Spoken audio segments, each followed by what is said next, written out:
What is going on, YouTube? Pass the Prop week 15 already. It is first round of fantasy playoffs. It is first round of best ball playoffs. You know, it's ready, right? We're into the home stretch here. And we're coming at you with a nice primetime game here today. So we got Thursday Night Football, Rams taking on the 49ers here in San Francisco. Should be a fun one. Joined as always by my guy Stu. Break it down. How you doing? I'm doing good. And yeah, we're past that stage of the year, that midway point where you get like Panthers, Giants Thursday Night Football. And it's back where the NFL knows we're close to playoff time. We got to get people excited. We can't be giving them these London games. We got to give them some real primetime games. And that's what we got tonight. Division rivalry matchup, Rams 49ers. I'm excited. It should be a good one. I'm going to watch with some 49ers fans, so that'll always be interesting, get the nice and biased perspective. But those guys have had a bit of a tough year. It hasn't gone according to plan yet. So definitely excited to watch this one. Yeah, it should be good, dude. I'm excited for this one. Obviously, I would say outskirts playoff hopes, right? I mean, they're there. They still have the opportunity to do it. Probably sub 20% that it happens, but they're still fighting for something, and that's more than a lot of teams can say at this point in the season. So I'll give it a couple minutes here to let some guys come in. Let's kind of talk the game from Monday. We can talk about Bengals, Cowboys. Man, dude, I really thought the Cowboys were going to get that done, bro. Like, that was really just – how do you fuck it up that bad, bro? I don't know if you watched the video of the special teams coach getting the block all hyped, and then 30 seconds later, like literally 3 seconds later, the dude just special teams cost him the game on that spot. So obviously we'll talk a little bit about individual spots, but anything stick out to you from that game?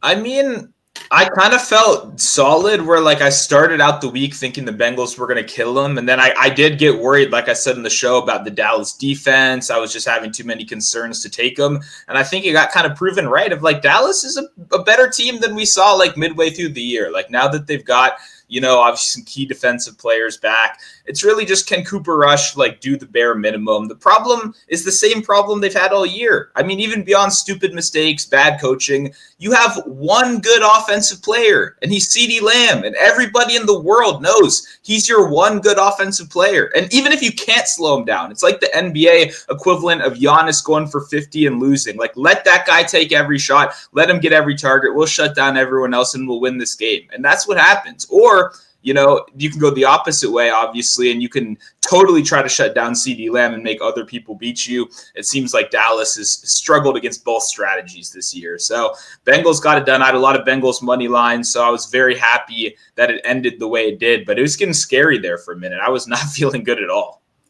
Yeah, my favorite part is Cooper Rush in the last play of the game overthrows Ferguson. And CeeDee Lamb was literally standing in the middle of the field with no one within 5 yards of him. How many of those throws were we looking at him when they were double covered? And now you're going to take on the biggest play of the game. Nobody covered him in the middle of a zone spot, and he doesn't throw to him. You could see CeeDee was pissed. Obviously, that was just a brutal, brutal spot. And a brutal way to lose, because don't you want to get the ball in your best playmaker's hands? Shouldn't that be your first read in a spot like that?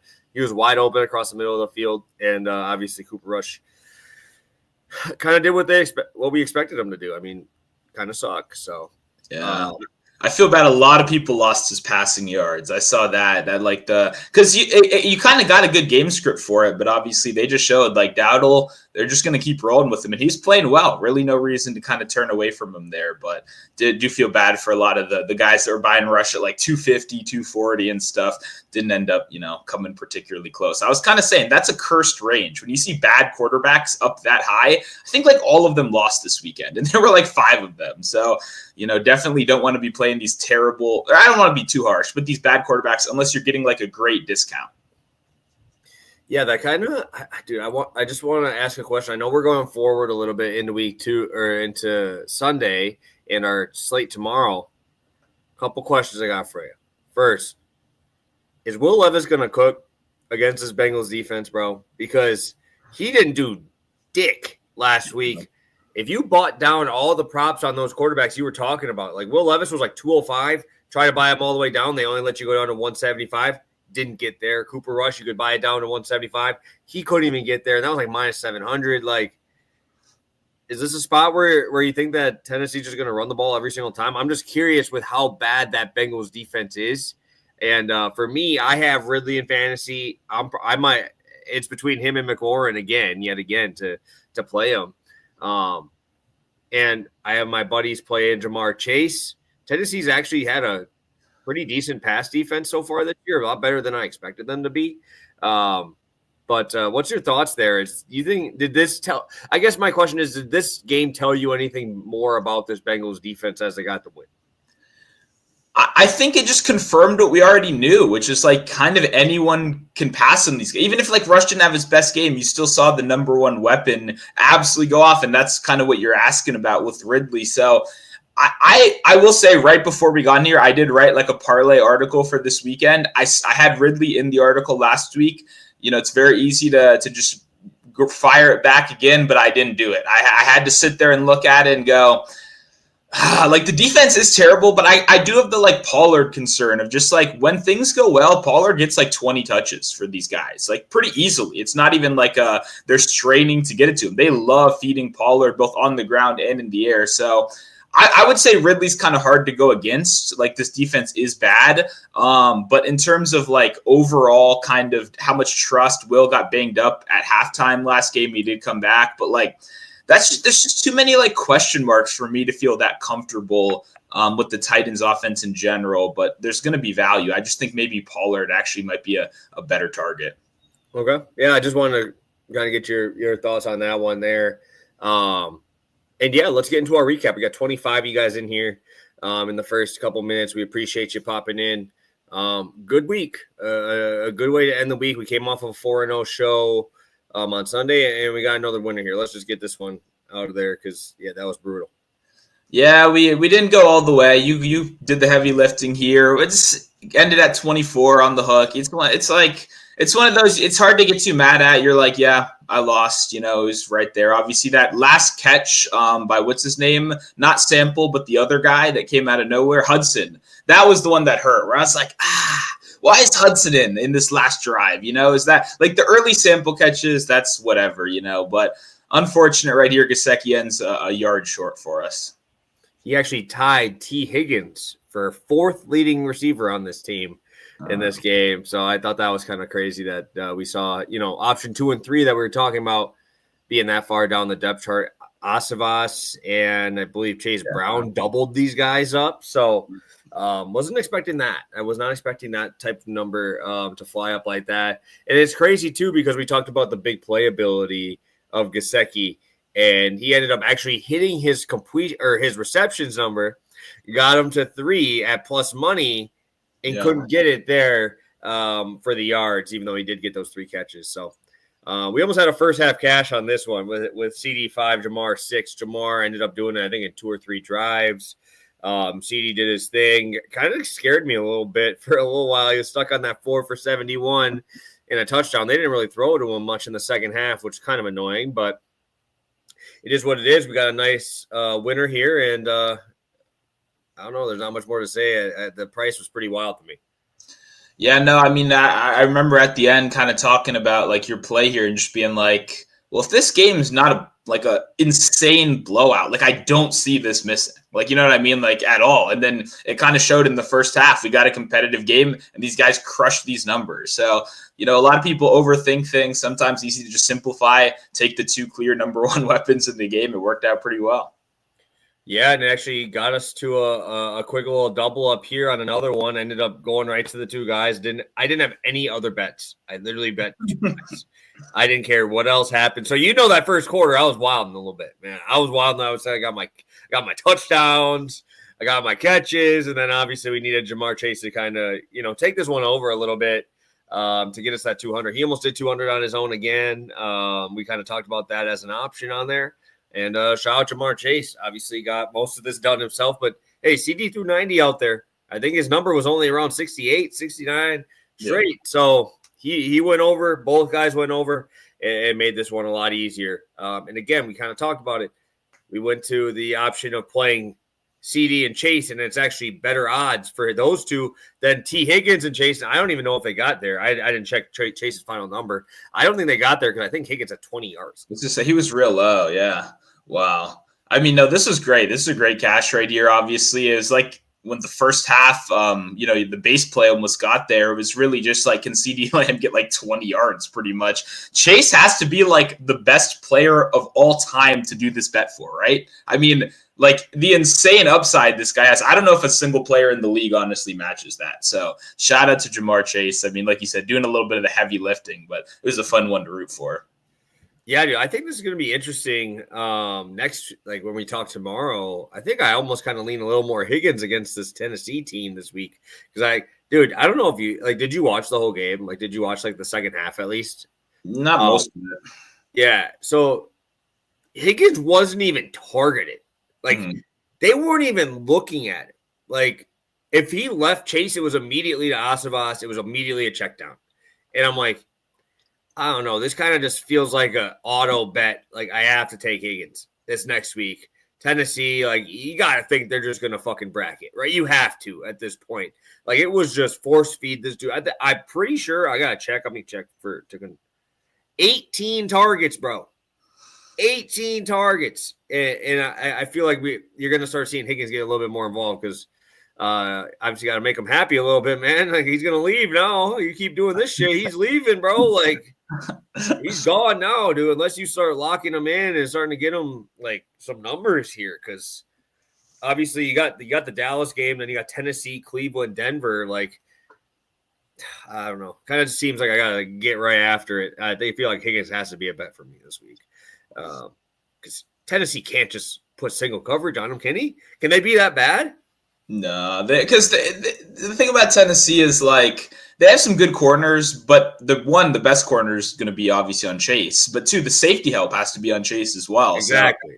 I agree. I think a lot of people you're going to hear today on the first drive catch with the narrative stuff. I think Higgins could be a really good like first drive catch cut. Like let's immediately get him the ball, let him go to work. I definitely agree with you on that. Okay, I don't know if I was crazy just because we only saw like 3 targets in that game. Especially like you said, it's real life. Neither of these guys have contracts, Chase or Higgins. Like none of them are long term, right? Both of them are still eligible for these extensions. So I mean, if Higgins definitely hasn't been paid yet, so if he wants that money, he's going to be there talking to the offensive coordinator. Hey, what happened last week, man? I had myself in fantasy. I need some more targets this week. Let's go. Yeah, I know. I saw him tweet. I don't know if you saw him tweet. He had a tweet out there. He's like, "Sorry, guys, I know already." So at least he knows, and he's like having fun with it. But still, like when you're a guy that's used to being the best dude everywhere you go, and now you're seeing like you're not even getting the fucking ball. Not even that. You're not even getting looked at. Like you're not even on their radar anymore, bro. Like I think that means we're gonna get this spot today here. So. I'm going over to DraftKings for this number here for the games. I'm going to use that number. Updated numbers right here: 52, 37, 16.6 units on the season. As always, guys, we appreciate you guys tuning in. We got 35 of you guys in here live with us, and I'm using DraftKings. There's obviously a little bit better lines on some of these, but Stu, what? Give me your thoughts on this game. You can get a 2.5 minus 120 to the Niners on FanDuel. But the over-under is sitting at that number on both sites. Yeah, this is a tough one because it's kind of the classic. Like the Rams impressed me last week. I was not a Rams bettor. I didn't bet on that game, but if you put a gun to my head, I would have taken the Bills because I thought they were the better team. And the Rams came out and said, listen, we can take up that step up in competition. We can play with the best of the best. And they kind of proved that. The 49ers are not the best of the best. The 49ers did a very similar thing where they're also coming off a huge win where a lot of people had the Bears. I actually had the Bears in that one. 49ers came out and just kicked them in the mouth. I mean, that game was over as soon as it started. So it's interesting. Both of these teams are kind of, you're almost buying a little bit high, right? Because one, the 49ers obviously are in like desperation mode. They need to win if they have any shot here. And the Rams, I mean, similar situation, obviously very important divisional game with how close this whole thing is right now. So I do lean the Rams as the dog here. I think it's hard not to, especially at that 3. Once it gets to 2.5, obviously every number is so important at this odds range right now. So I do like the Niners, not the Niners. I like the Rams. I just can't trust the Niners as a favorite like this. If this was a pick 'em, this would be a totally different story. I think I'd be a little bit more interested in maybe trusting the Niners, especially with Guerrero possibly being healthy. We don't know if he's 100%, but he is going to suit up tonight. So it's going to be a close one. I have a lot of trust in the Rams, especially when they're trailing. We talk about it all the time, but I mean, Stafford is one of those guys. You don't want to give him prevent, right? If you start, okay, let's just eliminate these explosive plays, try to keep everything in front of us, that's when stuff starts to fail. And if they can't get pressure on Stafford, it could be a huge day for both him, Nakua, and that whole gang over there. So I like the Rams, but I do think it'll be a close one. I think it'll be kind of a last person to have the ball wins kind of game. Yeah, I think I'm taking that 2.5 with the Niners on FanDuel. I think I have to. I like I'm always a Stafford and primetime game. I'm usually that way. I just can't get over this rush defense. Like that I can't get over it. Like my issue is last week they got that block punt, right, and got the touchdown, right? I was nervous for my bet on the show, but that also caused Josh Allen to go nuts, right, and have him go nuclear. They went away from the run game, like completely. Like their leading rusher was freaking Josh Allen. He had, 80 yards on 8 carries, whatever it was, 10 carries. That's a fluke play, right? That's not something that I expect very often. And we saw even when they did use the run game, they were still a chunk playing, but they were in catch-up mode. They were down 17 points. So for me, it's just like I saw what they did as a favorite there. I saw what happened when they got the lead.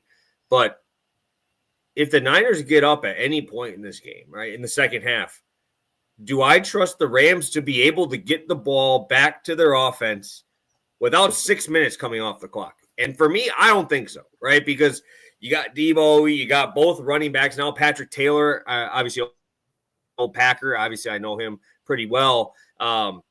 They had no problem. And that's the thing. You could plug and play any NFL running back into this system, and they are going to do well with all the motion, all that stuff.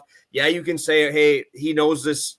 He knows McVay, blah, blah, blah, blah, blah. But it's a different thing to know it, and you got to stop it, right? And the Rams over the last 3 weeks are allowing 6 yards a carry. That's atrocious. That's atrocious. I just attacked them with Kamara 2 weeks ago. Pretty much did 100 yards on the ground alone and hit our rushing receiving bet there. That's my biggest issue. I just do not think there's a way that this Rams defense comes out here short week after probably – this is like the biggest letdown spot of all time, even though this is a huge divisional matchup. You just went on primetime, beat Josh Allen, but Josh Allen still put up, 65 fantasy points on you? Like he got you 6 touchdowns. I don't know, man. I saw the Niners punch right in the mouth right away against the Bears last week. That was a close spread too. It was the same spread as this, 3 and 4, 3. It closed 3.5. It closed 3.5. So, yeah. And I said it was a trap because I think the Bears are not good. Hopefully they're good this week on Monday. Shout out them. Hopefully get a dub over them Vikings. But man, if the Niners get a lead, which I expect them to, I think they're going to start out hot. Usually that's how it goes in these games here. If you want to look at like books numbers here, I think they're like 1.5 point favorites in that first half. So if they get ahead, I just don't trust that rush defense to stop it, even with 6 or 7 in the box. Because we talked about it. Kamara had 8 in the box, and that offensive line is shit, and he still was torching them. So I just can't. I can't back the Rams with that defense when I can't expect the special teams crazy play to happen every week. Yeah, no, I get that. I think I'd be a lot more encouraged if it was one Jordan Mason instead of Guerrero, because then I'd feel a lot more confident that they could execute the rushing game plan, right? Because we've seen Mason do it, and we just don't 100% know about Guerrero, especially with his health right now, with the fact that whether he plays or not, he's playing through injury. He's playing through a foot injury. Like, that's not a question mark, right? It's just how healthy is he going to be? And unfortunately, none of us have the scale right there. And obviously, maybe the Rams' rush defense is bad enough where it kind of doesn't matter, and the Shanahan system can just persevere. We have seen that a lot in the past.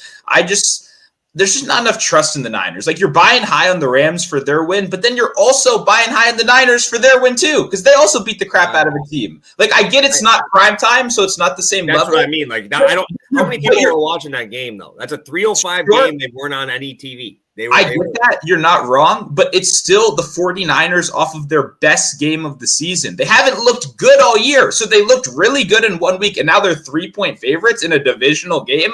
Like, there's enough question marks where, like, if the Niners popped open at a pick'em on Sunday last week, I probably would have bet them. Like, just to pick them. But I think 3 in a close game that matters so much, I just think it's a little bit too much here. But I do see your logic. I think in the fact that we're disagreeing here makes me, even more excited for this game. I think it'll be a good one.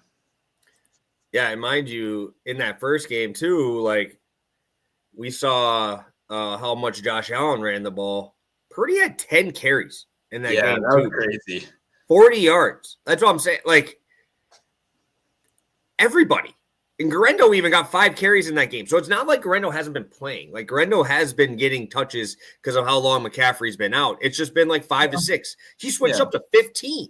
And now Patrick Taylor just like, all right, I'm going to take the Guerrero spot. Right?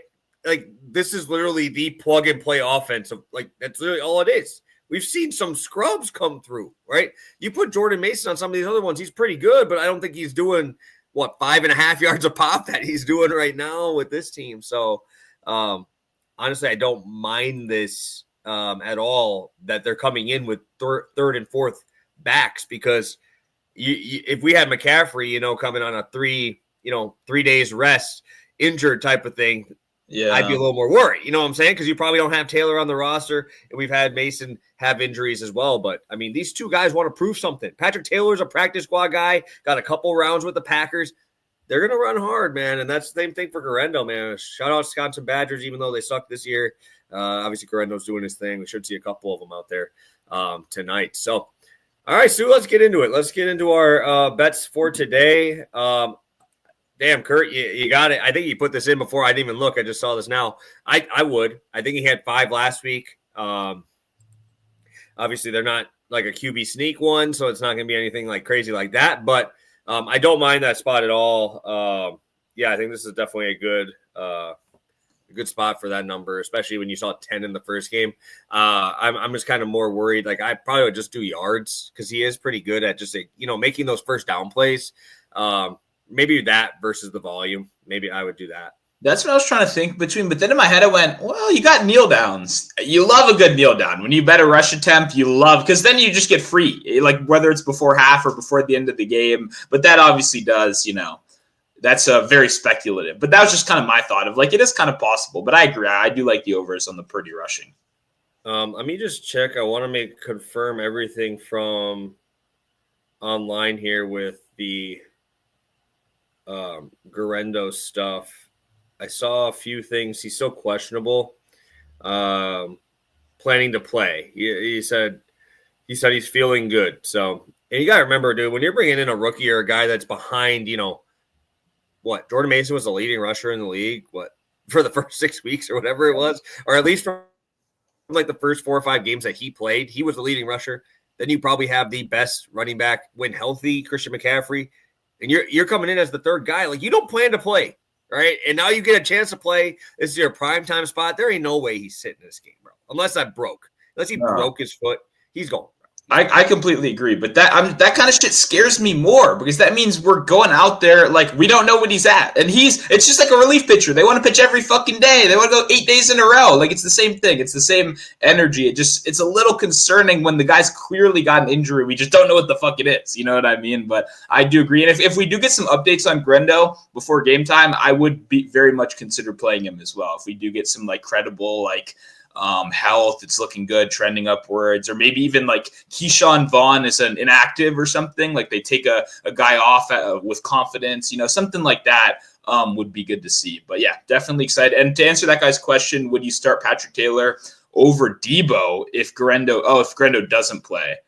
No, I wouldn't. Maybe, I don't know if you would. I guess I thought that said would play at first, but I still probably wouldn't, just because you got Keyshawn Vaughn, you got Israel A, and you got what's his name, Kyle Juszczyk as well for the touchdowns, plus Debo, who's probably going to run 5 times himself. So I'd rather go Debo. Yeah, no arguments from me here. But yeah, I think it is tough. But honestly, I don't mind where they're at there with Guerrero because I know Guerrero's top carries mark was like 130 in a year for Louisville. He wasn't really playing for the Badgers, so they sent him off. He ended up playing at Louisville. So if he was like, if this is like the 5th or 6th week of Guerrero, I could see like his body wearing down. But I mean, he doesn't have that many carries this year. So like that's also something else too, especially when you start seeing these college backs or these rookie backs, they start breaking down because it's like 8-9 games. And that's really all they had to do. Now you're going, doubling it up. You're going 17 games, man. Your body takes a toll on you. So I think this is definitely fine, especially early on in those. So yes, Debo has been bad, yes. But let's get to my play here. I'm the only one with a straight bet here. And this one, Stu's got a long shot for you, of course. But I'm going to be playing my boy Brock Purdy under 30.5 pass attempts here in this spot. Minus 108 on FanDuel. You're getting, I think, the over at 29.5 on DraftKings, minus 125. But I like this spot for a few reasons. First one, obviously, the dude torched these guys early in the year and still stayed under. He almost threw for 300 yards, right? And my biggest thing here is I like having two backs, right? I like having that option. I just can't get over the fact of the 6 yards of carry mark that just keeps sitting in the back of my head. Like, if it ain't broke, why are we trying to fix it? You know what I'm saying? Like, they got to stop it, right? And Shanahan has absolutely elite first drive metrics on those. He's got those scripted plays that are money, right? And I just have an issue with this defense. They got given a lead there, bro. Like they had that many points and they just couldn't stop anything. It's not like they were running prevent, bro. They were playing hard. The Bills have that opportunity to come back. And mind you, that game against the Rams, they got into a shit game script for the past attempts under. They were losing, right? San Francisco was losing at LA, and we still only had them get 30, right? It's just been the hyper efficiency that is of Brock Purdy. Obviously, he's been very, very good this year in these divisional matchups. I don't know. I think that they're going to want to trust that run game a little bit more in a spot that these guys just shown they can't stop it. And I wasn't impressed with any of their corners either last week. I mean, Amari Cooper is getting 3 inches of separation and still catching the ball on you, right? We saw Dawson Knox cooking these guys. Like, what the hell is George Kittle going to do to these dudes, right? And those were 5-yard passes. So the yards after the catch, I'm worried about. All those other numbers there in terms of the running data, all that stuff. I just don't see any of these passes going for less than 5 yards. It's just if they get a completion, dude, I think this ball is just moving, right? And it's tough for me to want to, bet the Rams for that reason. And if that's going to be the case, why do we even need Purdy to do all that, right? And even looking at some of these other numbers, right, in terms of the games that they lost, right? So that's the biggest issue, right? The biggest issue is, hey, if they get behind in this game, right? Let's look at these L's this year. They went against Minnesota, obviously elite run defense. He obviously threw more, right? Because that's a strength of theirs. 41 pass attempts they lost. Bad game script for them right away. Lost to the Rams. He only threw it 30 times. Then you go down this list. Arizona, he that was the lowest completion percentage of the year. He was at 53%. This dude's usually pushing 66, right? So that's obviously a reason that one goes over. But then let's go look at this one. Kansas City, they were getting spanked, and he still only threw the ball 31 times. They were down that whole game, and we still saw an elite run defense there, and they still kept trying to pound the rock for whatever reason, right? And then obviously the two I want to talk about are these last two, and that's going to be Seattle and Buffalo. Buffalo you can run on, right? We've seen that happen quite often. Like Kyron Williams, you were talking smack on Kyron Williams because he has been awful this year in terms of efficiency, and he even looked good against that Buffalo defense. And we saw that game where it kind of could be like the same type of script where you just don't need to pass.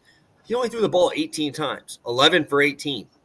Then the game against Chicago, they wiped him out. He threw for 325 yards on 25 attempts. That's what I'm saying. The elite yards after the catch. We've seen games where they just completely abandon the passing game because they don't need it, right? Their running game and their Their scheme is elite. I don't know. Did they already rule out Trent Williams yet? I don't know if they saw. So. I don't know. I don't think I saw anything about it yet. Maybe I'll have to check that again. But if he's back, that's obviously a huge upgrade. He is out. I mean, obviously didn't stop him at all last week either. And we saw with the Bears run defense, they're a good pass defense, but you can run the ball on them. And we saw, even with being a good pass defense, they shredded them for 325. And obviously they're getting plays downfield. So I like the under here. I think FanDuel's given us a blessing there with this price at this number. Yeah, it's kind of crazy that he had his best game of the year against the Rams earlier this year, and he still went under this number. I mean, obviously same team right here. I do have some Purdy 250 passing yards over, so I am against you in some way already. But I like the angle because even some of the stats I'm about to talk about, like Purdy, number 1 in yards per attempt versus zone defense, way better for yards, something you like for attempts and yards, right? Because he's throwing the ball down the field. He leads the league 9.8, I believe, yards per attempt against zone so far. The Rams run 80% zone, and they absolutely do not have the corners out there, especially with my guy, Washington legend, Emmanuel Forbes. All 5'9", 145 pounds of him, possibly making his debut out there tonight. I mean, talk about a good matchup. Like, it's interesting. Like, the Rams can't really play that kind of man, so they have to sit in these zones, and Purdy just chucks the ball down the field. We saw Jennings go crazy. We know Debo has that capability. Kittle is the best big play tight end in football. Like, they create explosive plays. So I do think that there are a lot of avenues for us both to get there in this one. But I like your angle. I think it really just depends on if they're going to be able to run the ball or not. That's the big question mark. I don't see why they wouldn't be able to. I know you and me have that same game of Kamara ingrained in our head where we just saw stack box after stack box, and it didn't stop them. It truly looked like they were giving little to no pushback the whole time. And we know that the 49ers can run the ball with, your cousin. Like, he could go out there and put up 50 tonight. So, it'll be interesting. I'm excited to watch it. And I'm, interested to see if Garendo can kind of keep up the good vibes. Yeah, one thing that I also want to point out was Kamara could barely run the ball last week against the fucking Giants. They were doing the same thing. Yeah. That's what I'm saying. That's how bad it's been recently. Obviously, the year-long numbers are a little bit better. But also the numbers are going to be better when you're winning these games and you're up early. I thought it was a pretty funny stat because I wanted to point this out because I know you talked about the 250 passing yards as a spot for you. Brock Purdy has 5 games this year of 250 passing yards and under 29 attempts. No. Interesting. So we can both hit. Yeah, that is pretty solid. Yeah, and guess how many of those, dude, we could have had double cash ups, and that's going to be more often than he's actually hit the over on his passing yards. Like, I think that's more than half of his times he's cashed over 250, right, is on games where it's like this. So There's not many teams that can run that efficient, and it's just because, you have an elite coach, you have an elite offensive mind, they're going to put them in the good spots, right? And you don't really see any wasted plays. You don't see any of those, like, first down, hey, let's just run up the middle. No, we're trying to chunk play this down the field. And that's what I'm saying. Like, I think if it comes down to, I think Shanahan wants to just be able to, hey, give me 20 attempts. You're probably going to end up with 225, 230 anyway. And that's not if anybody breaks anything off crazy, right? That's like on the low end. And we're able to just control the clock, and why wouldn't you want to do that after you just saw Stafford just torch a defense that I think was like 3rd or 4th in scoring last week? You know what I'm saying? So I would want him off the field, but that's just me. I don't know if other coaches think like that. Like, hey, let's keep him on the sideline a little bit. Like, this guy's cooking right now. Nakua's healthy right now. Like, that's a tough offense to slow down. I want my defense getting my rest there. So definitely can see those be a little bit longer drives. Yeah, for sure. Debo or JT for the fantasy playoffs in the flex spot. We won't answer a ton of these this week until tomorrow. But since Debo's in action tonight, obviously we'll take care of that. I guess let's Stu, let me just put your play out and you can kind of talk about your play and then he can kind of decide. Sounds good. I'm going Debo 80 receiving yards plus 310. Going for a long shot here. I looked. I don't have any straight bets right now. I don't really want to force something for you guys. It's not what we do, but I do have a long shot. And it's a kind of popular one. But that being said, when I opened up my odds screen before the show, or like earlier this morning, I was kind of shocked because Debo is fairly popular. A lot of people are talking about him needing the bounce back here, how good he is in these primetime games. I kind of figured 100 yards would be, plus 400, something like that. 80 yards is plus 310. 100 yards is plus 650. Like, I think we're getting some good ladder prices on Deebo Samuel. I will say the one concern could be that his upside comes in rushing. I literally was just about to say that. If you have Caesars, you can do 100 rushing and receiving for plus 1 or 300. I like that as well. I played that, but it's only on one book, and this is on every book. So I want to give, obviously, something that's not a Caesars exclusive out here. But if you do have Caesars, the rushing and receiving is something I like at the ladder. To Plus Money Bog's point a second ago, negative correlation parlay on Purdy. My problem with that is I'd rather try to pick the guy and get way better odds, because that Purdy reverse correlation is probably going to be like plus 210, something like that. When I'd much rather try to find the individual guys that are going to break off those big plays. The same thing we talk about with like a longest completion being at 40. Well, okay, let's break it down a little bit more. Juwan Jennings sitting at 23.5. So is Kittle. And like what, I'm trying to think who else would be up there as a high one. Ricky, he's at like 15.5. Like none of these, Purdy's number's 39.5. Like the way some of these markets are priced, it's just way too aggressive right here. And I think why try to get that worst price tag when you can pick out the guy, right? And I think Debo tonight is the guy I'm going with. I love the quote. I don't know if you saw the Kittle interview a little bit earlier where they were asking him about the game. And I mean, he looked like a Twitter poster the way he was talking about it. He was going, yeah, man, this is going to, like, he was talking about it like he's not on the team. He was like, yeah, this is going to be one of those classic Debo games, man. Thursday Night Football, he shines in primetime. Everything he was saying out there is stuff I like to hear. When you look at his last 6 games against the Rams, averaging 105 yards per game just through the air, not even talking about any rushing, over in 4 of his last 6. Very good history against the Rams. I touched on it a minute ago.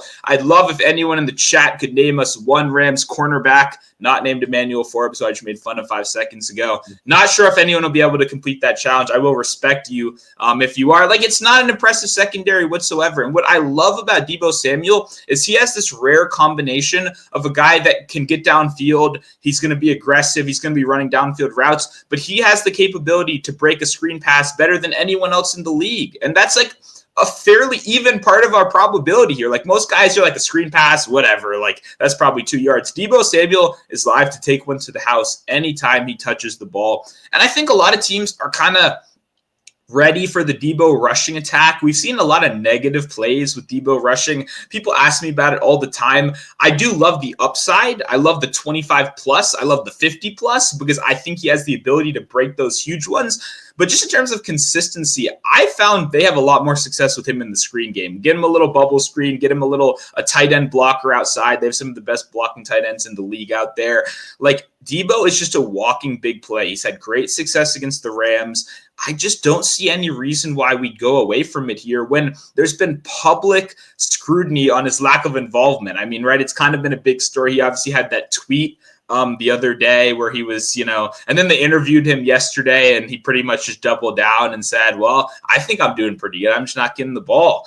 And it doesn't seem like there's any problems here. Purdy called him one of his best friends earlier. He said they talk about this stuff all the time. So I think people that make this stuff like inherently negative is a little bit much. It's every wide receiver one. They demand the ball. They want the ball. And like we say, we want to take advantage. The coaching staff knows they got to keep these guys happy. And Deebo Samuel, just a guy with such big playability. Like, sure, I like the 50 yards, but getting 300 on 80 yards just feels like such a good price when the whole world is kind of watching for Deebo in this one. I mean, he's kind of asked for this attention by calling out the fact that he's not getting targeted. So in a game against a team that he's dominated in the past, we know Deebo loves these primetime games. If we can count him up for his, 6, 7, 8 targets in this one, I have no reason to believe why he won't break off a huge one and have a good game here. So I love the pricing. It really caught me off guard. Normally, when you see a guy talked about this much in the media, the whole world is kind of there, ready to bet it. I just think we're getting too good of a price right here on a guy that we've seen time and time again hit these long shot marks and have these awesome pop-off games. So running the Deebo Samuel ladder tonight, I think he has a good one.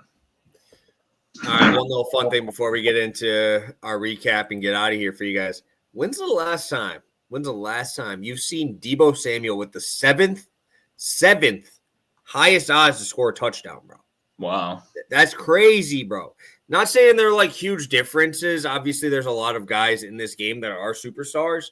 But like Garendo on DraftKings, minus 145. Kyron Williams deserves it. Kyron Williams is the all-time inside the 5-yard line, dude. I don't know how. Yeah.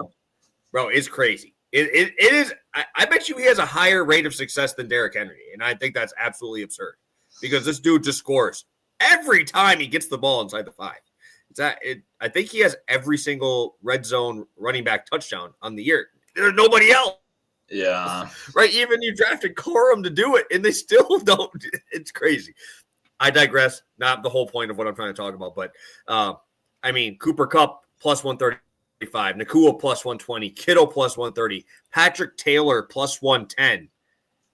Right. And then Debo's at plus 140 on DraftKings. Right. So we saw him score a rushing touchdown against the Rams last year. We've seen him obviously have some big games. So, I mean, don't be going, hey, let's take him as a rushing touchdown, take him as a whatever touchdown. They're giving you plus 140 for either. Yeah. I feel like that's the way I would want to go if I want to bet Deebo in like a straight bet way, not like a long shot. Obviously, this is a plus 300. So, no, I'm completely with you. I hate touchdown bets in general. I hate the pricing. But if you've watched or read my content over the last couple of years, you'll notice I love a guy with dual threat ability, like a guy that not only can get it done in the air, because this feels like you're just pricing for a receiving touchdown, like 150, 140 feels like. But Deebo, who do you trust more on the 1 yard line, Garendo or Deebo? It's Deebo. Everyone knows it's Deebo. We know maybe he won't get as many plays designed for him, right? It might not be as scheduled here, but no way there's not a page in the back of that playbook that's just the Deebo page, right? And sure, you're probably saving some of those for the postseason, but hey, if this is a close game, must win at the end. I mean, there will be no postseason if you do not win. So I like it a lot. I don't normally bet touchdowns. Deebo is one of the few guys that I will break that rule for at like lower prices. And I agree, there's no way like Kittle should be a better price than him. Really Kupp, a lot of these guys as well. And I like 2 touchdowns at 11-1. I'll be playing a couple bucks on that. Awesome. Terrence bringing in another number here. Plus 525, not a bad look at all. Yeah, guys, hey, shout out to Impulse popping in here. Obviously, we appreciate you, my man. Yeah, hopefully we get over 20. We got 50 of you guys still in here live with us, too. Let's get a quick recap, and we'll get it rolling here for the people. Purdy under 30.5 pass attempts is going to be my play at minus 108 on FanDuel. Obviously, try to avoid DraftKings if you can because they're giving it at 29.5. Obviously, we've seen them land on 30 quite a few times this year, and I would hate for you guys to get hooked on that. So, sounds good. I'm going the long shot route here. We got Deebo Samuel, 80 receiving yards, plus 310. If I didn't mention it earlier, definitely scale down like a half unit spot right here. Do not go absolutely fire in the same bankroll you would on a full spot as a long shot. We try to emphasize that in here. I will mention one more name that I forgot. There aren't any numbers on him, but you touched on him earlier, and I wanted to bring him up. We got to get some Blake Corum lines, because how many times do I have to watch fucking Kyron Williams run the ball 25 times for 2 yards per carry? Has there been a guy in the NFL in the last 5 years that has had that many 20-plus carry games where he didn't even hit 3 yards per carry? Like, I'd be willing to bet that there's no one that's matched that mark with Kyron since he's come into the league. I mean, how much can you be inefficient and the coach be like, he's just Kyron, offensive line's not great. Like, your offensive line was finally good. It was finally healthy, and you still couldn't do it. Like, I don't know. The guy ran like 29 times for like 80 yards last week. Like, I want no Kyron Williams. And I did think about betting him because right now, obviously with Bosa out especially, he's questionable right now. We don't know. That D-line has been pretty rough for the Niners. So I can't bet Kyron. Corum, his usage isn't dependable at all, but if they put some kind of yards out there, maybe like a 9.5, something real small, because I don't know how they price him higher in a game that they're not expected to win. You can't really count on his touches. Like, I would be willing to take a chance on Corum tonight because, like, how do you not eat more into that role? We've seen it a little bit, but I think we see it a little bit more. Yeah, unfortunately, 2 of my 3 bigger best balls that made it through the next round have Kyron Williams. I don't know how, but, in these, you just got to avoid those big injuries. You You guys got to avoid the McCaffreys. Got to avoid, the Godwins, Rashee Rices. And unfortunately, I have Godwin in so many, so that sucks. But, yeah, I have Kyron in this one, and I'm sweating a little bit because we've been obviously hating on him a little bit. But, I mean, it's not like it's not deserved. We're talking numbers, guys. We don't just make up shit for our opinions. You guys didn't come here for our opinions. You came here for our picks, right? You don't come here for that because if we were just doing opinions, it'd be a Packer Washington show the whole time. So anything for the people here, Stu, before we get out of here? I don't think we have to say too much. We'll be back tomorrow already with everybody again. But you got anything? Yeah, no, I'm about to fire off a couple bets for tomorrow. I guess this weekend. But we got the tomorrow show, obviously. Monday, Wednesday, normally had to push it back. And Friday, come tune in with us past the prop. We are here. And yeah, if you want all my plays, check out 4 for 4. We'll be dropping some stuff pretty shortly in there as well. So hope you guys enjoyed. Thought it was a good one today. And I am excited. Yeah, we don't do it very often. We have back-to-back days, but we'll be back tomorrow, ready to go for you guys. If you got any questions, drop them in the chat. We got 48 of you guys in here live with us. Appreciate you making it all the way through the end. If you can hit that like button on your way out, drop a comment. It helps a ton. Don't know why, but it does. And we'll be back tomorrow, ready to go. Pop off a couple, and hopefully we got a sweep for you guys. So have a good one, guys, and we'll catch you tomorrow.